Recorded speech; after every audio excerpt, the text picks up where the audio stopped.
खास segment technical classroom जिसमें हम बात करते हैं आशीष कयाल जी से और जानने की कोशिश करते हैं किस तरह से चार्ट्स को पढ़ करके हम स्टॉक मार्केट में काम कर सकते हैं, ज़्यादा मुनाफा कमा सकते हैं और अलग अलग तरीके से हम उसको आगे का उसका भविष्य समझ सकते हैं कि आने वाले समय में बाजार किस तरफ जाने वाला है, इंडेक्स किस तरफ मूव करने वाला है और एक बेहतर हमको समझ मिलती है अपने डिसीजंस को लेने की, कॉल्स को लेने की।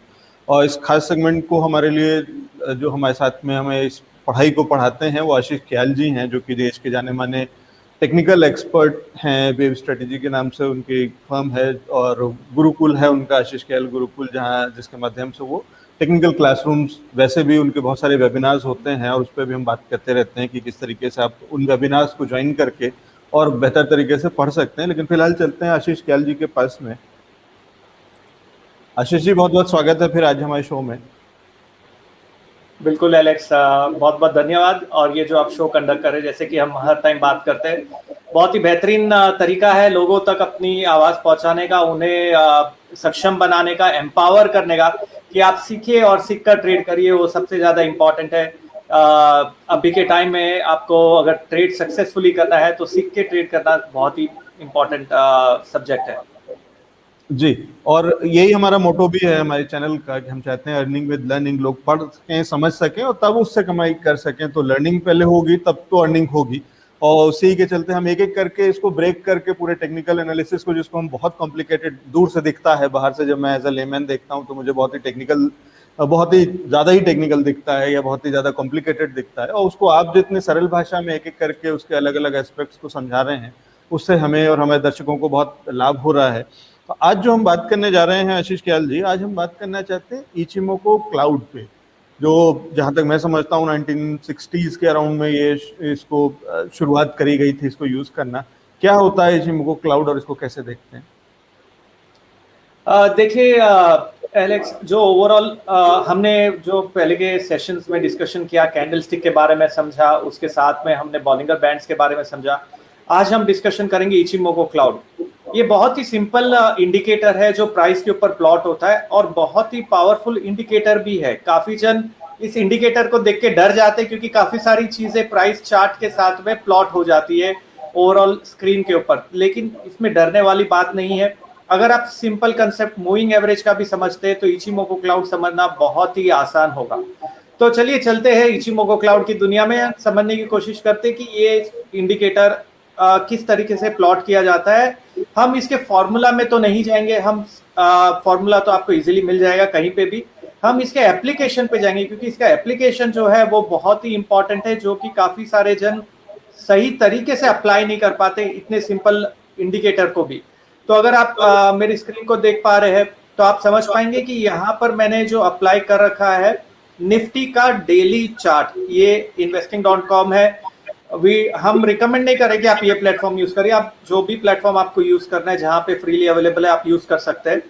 यहाँ पे हमारा इंटेंशन है कि आप सीखिए किस तरीके से इसे अप्लाई किया जा रहा है। तो ये डेली निफ्टी के चार्ट पे आपको कैंडल्स दिख रही है। कैंडल्स के बारे में हमने पहले चर्चा कर चुके हैं और आज हम चर्चा कर रहे हैं इचिमोको क्लाउड के बारे में। तो होता क्या है ये क्लाउड, ये समझने की कोशिश करते हैं।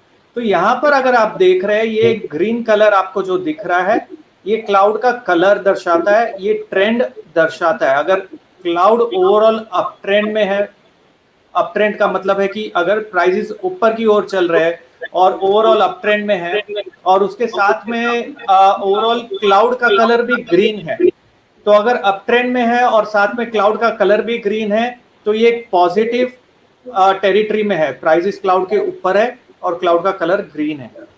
अगर प्राइसेस क्लाउड के नीचे है, देखिए अगर आप पास्ट में जाके देखें जो मार्च की गिरावट आई थी लास्ट ईयर में, अगर आप देखेंगे इसी पे जाके तो यहाँ पर अगर आप देखेंगे तो ओवरऑल जो प्राइसेस है वो क्लाउड के नीचे आ चुके थे और उसके बाद में बहुत ही स्ट्रॉन्ग फॉल हमने देखा गया। ये फॉल के बाद में प्राइसेस क्लाउड के ऊपर आए जो हमने 10,000 के आसपास देखा और उसके बाद में हमें सभी को पता है कि किस तरीके से ओवरऑल ट्रेंड ऊपर की ओर कंटिन्यूड रह गया। तो ये बहुत ही इंपॉर्टेंट है समझना कि प्राइसेस क्लाउड के नीचे है कि प्राइसेस क्लाउड के ऊपर है।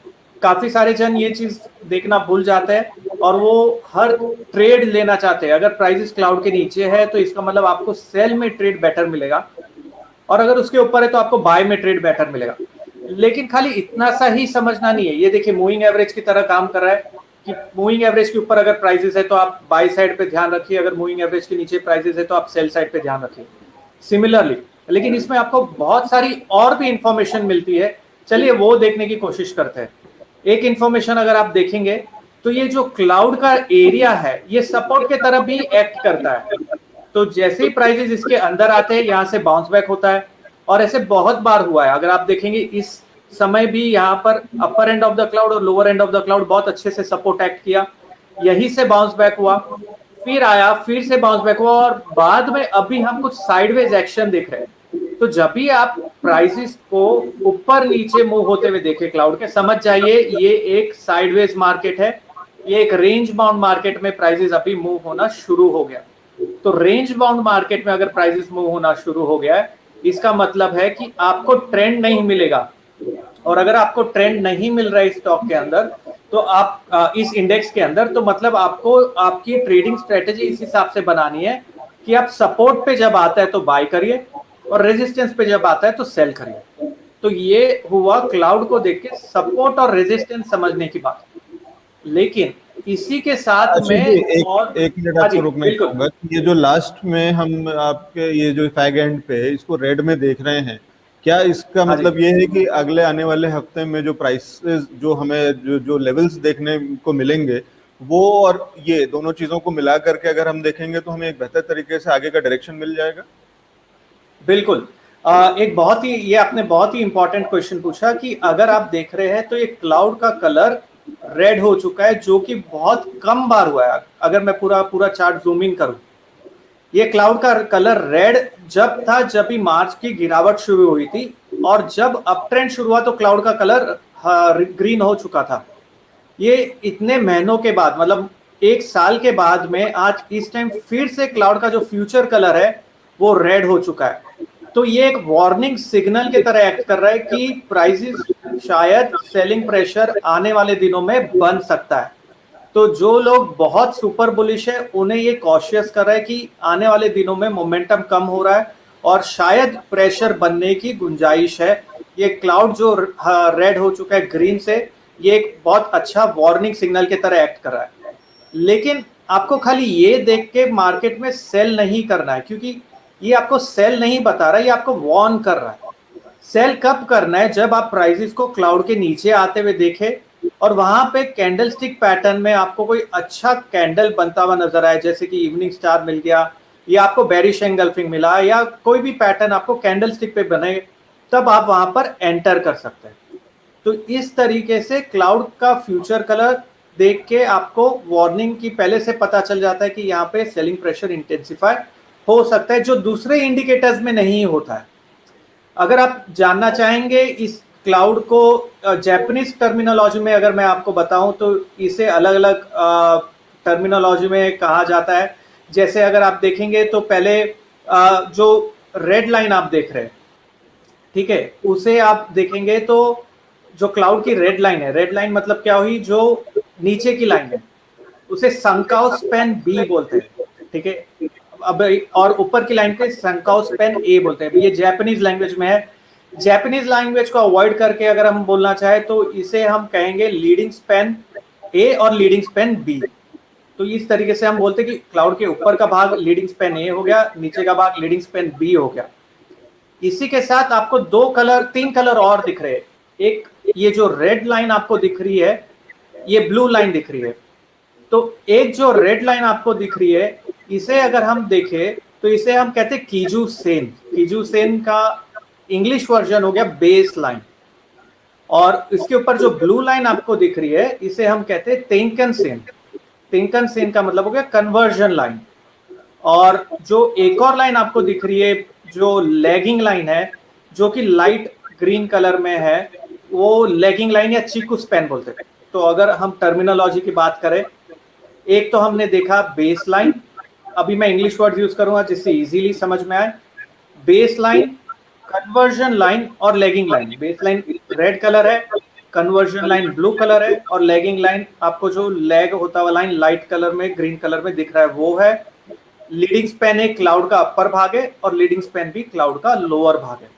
आपको ये बाय हार्ट करने की जरूरत नहीं है, आपको खाली समझना है कि इसे किस तरीके से अप्लाई करना चाहिए।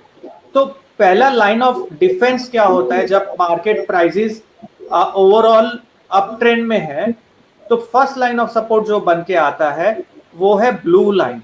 ठीक है, तो ये ब्लू लाइन हो गया जो कन्वर्जन लाइन बोलते हैं। इसे आप एनालॉजी के टर्म में अगर देखना चाहे तो फास्ट मूविंग एवरेज वाली लाइन आप बोल सकते हैं।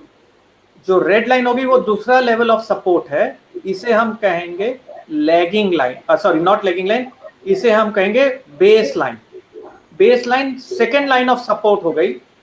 थर्ड सपोर्ट हमें मिलता है क्लाउड के ऊपर भाग से जो लीडिंग स्पैन ए है, और चौथा सपोर्ट मिलता है क्लाउड के नीचे भाग से जो लीडिंग स्पैन बी है।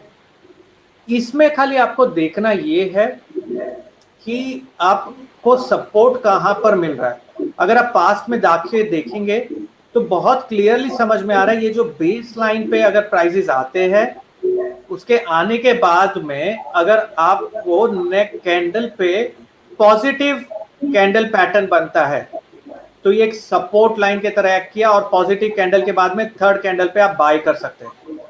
अगर जैसे आपने देखा कि यहां से गिरावट आई, एक रेड लाइन का फॉर्मेशन हुआ, रेड कैंडल का फॉर्मेशन हुआ रेड लाइन के नीचे, फिर एक स्ट्रॉन्ग बुलिश कैंडल बना ऊपर की ओर। और देखिए ये जो कैंडल बना था ये जहां तक मुझे ध्यान है पहले 1 फरवरी को बना था बजट के दिन, और ये जाकर फिर से क्लोज हुआ दोनों एवरेजेस के ऊपर जो कि बेस लाइन और कन्वर्जन लाइन के ऊपर। तो यहाँ पर आपको पॉजिटिव बाय ट्रिगर बहुत आसानी से मिला और उसके बाद सभी को पता है कि ट्रेंड बहुत स्ट्रांगली ऊपर आया। अभी आते हैं करंट कॉन्टेक्स्ट के ऊपर कि अभी के मार्केट की चाल के हिसाब से हो क्या रहा है, फिलहाल चल क्या रहा है। तो अगर आप अभी मार्केट पे आके देखेंगे तो प्राइसेस क्लाउड के अंदर फंसे हुए अगर आप देखें तो ना ऊपर जा पा रहा है ना ही नीचे जा पा रहा है। तो यहाँ पर हमें दो इंपॉर्टेंट लेवल मार्क कर देने हैं चार्ट के ऊपर। एक तो ये जो हाई बना ये इंपॉर्टेंट है जिसके ऊपर प्राइस सस्टेन नहीं कर पा रहा है, और एक और जो लेवल है जो सपोर्ट के तरह एक्ट कर रहा है, मेजर सपोर्ट मैं बात कर रहा हूँ, वो है नीचे का, जिसके नीचे प्राइसेस जाने पे ट्रेंड रिवर्स होने की बहुत स्ट्रॉन्ग पॉसिबिलिटी इमर्ज हो जाती है। तो साइडवेज एक्शन में इचिमोको क्लाउड बताता है कि यहाँ पर रेंज बाउंड मूवमेंट है, यहाँ पर आपको सपोर्ट के पास बाय करना और रेजिस्टेंस के बाद सेल करना है। और ट्रेंडिंग मूव के वक्त आपको पता चलता है कि अगर प्राइसेस डाउन ट्रेंड में है तो जो भी पुल बैक आपको बेस लाइन, कन्वर्जन लाइन या क्लाउड के आसपास आता है उसमें सेलिंग अपॉर्चुनिटी आप ढूंढ के ट्रेड ले सकते हैं। तो इसे मैं समझाने के लिए अभी आवरली चार्ट के ऊपर मूव होना चाहूंगा, जहां पर मैं आपको शॉर्ट टर्म में कैसे इंट्राडे ट्रेड भी लिया जा सकता है या शॉर्ट टर्म में कैसे इस टेक्निक को आप यूज कर सकते हैं। जी, साथ ही आशीष जी एक चीज और जानना चाहूंगा। बिल्कुल बोलिए।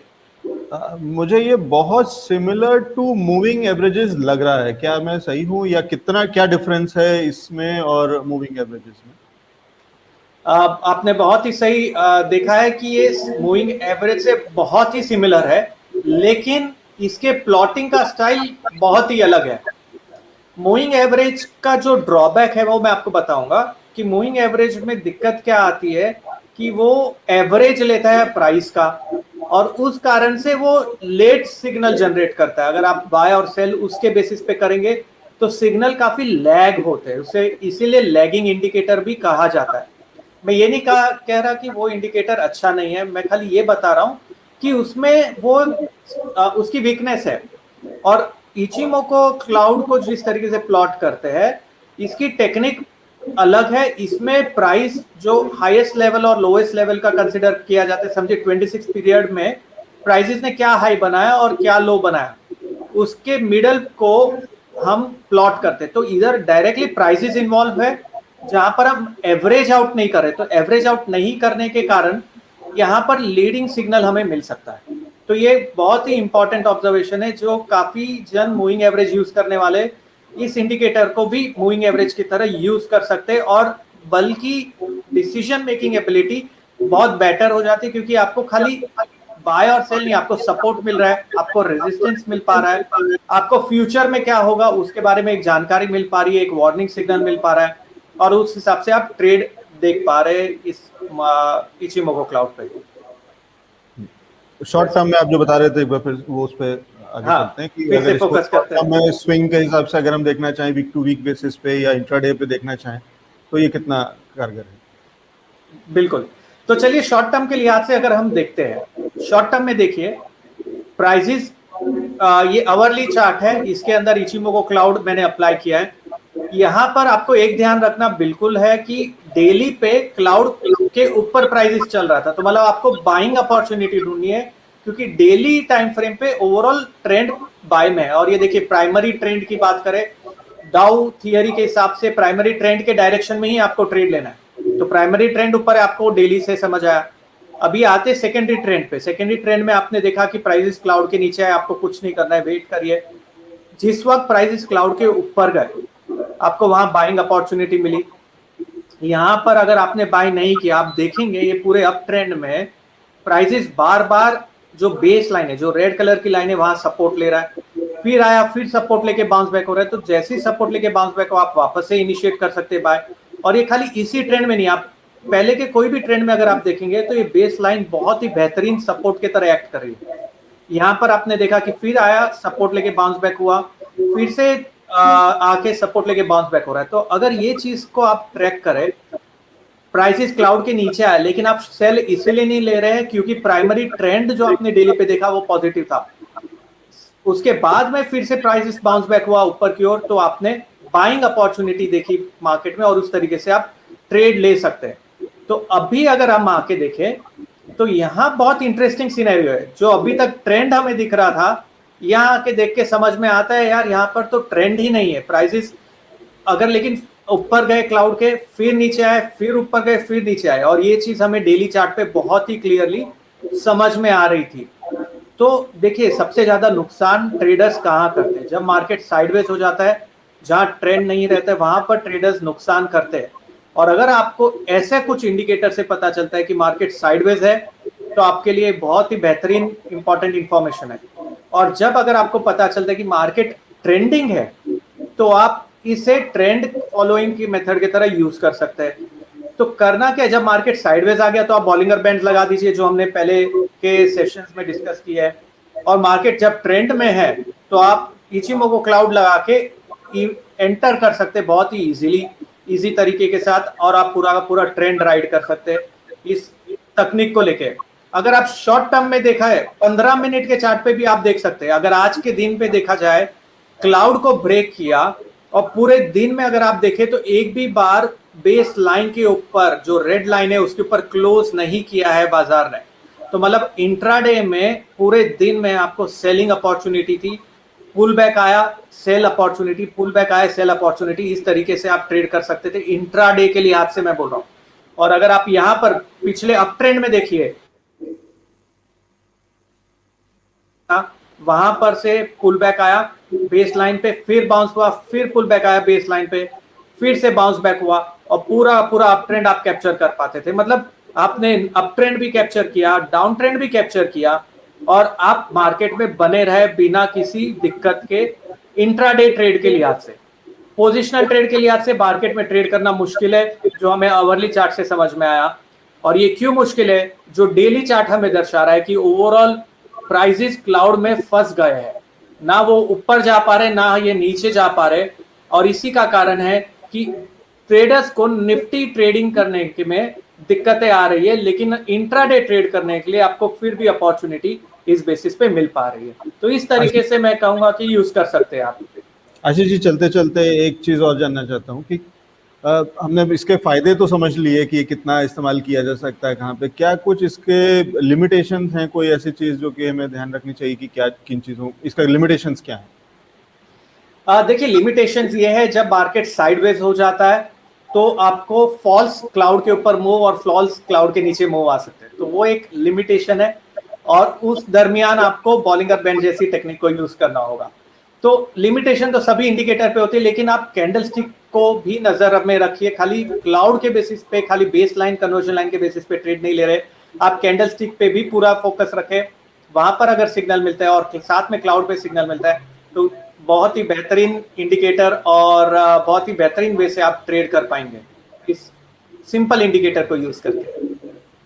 बहुत शुक्रिया आशीष जी हमारे साथ जुड़ने के लिए। और ये सीरीज आपकी बहुत ही पॉपुलर होती जा रही है, टेक्निकल क्लासरूम विद आशीष क्याल। अगर आप इसको सोशल मीडिया पे देखेंगे और यूट्यूब पे देखेंगे तो ये हमारी one of the most watched series अब तक के उसमें शुरू हो गई है, उस लिस्ट में आ गई है, टॉप 10 में आ गई है और इसको बहुत पसंद कर रहे हैं। और शायद दर्शकों के लिए एक अच्छा बेसिक जो जानकारी है किस तरीके से वो सीख सकते हैं टेक्निकल्स को और उसको यूज़ करके मुनाफा कमा सकते हैं बाजार से, वो आप बहुत आसान और सरल तरीके से सिखा रहे हैं। बहुत बहुत शुक्रिया हमें समय देने के लिए। शुक्रिया एलेक्स, थैंक यू।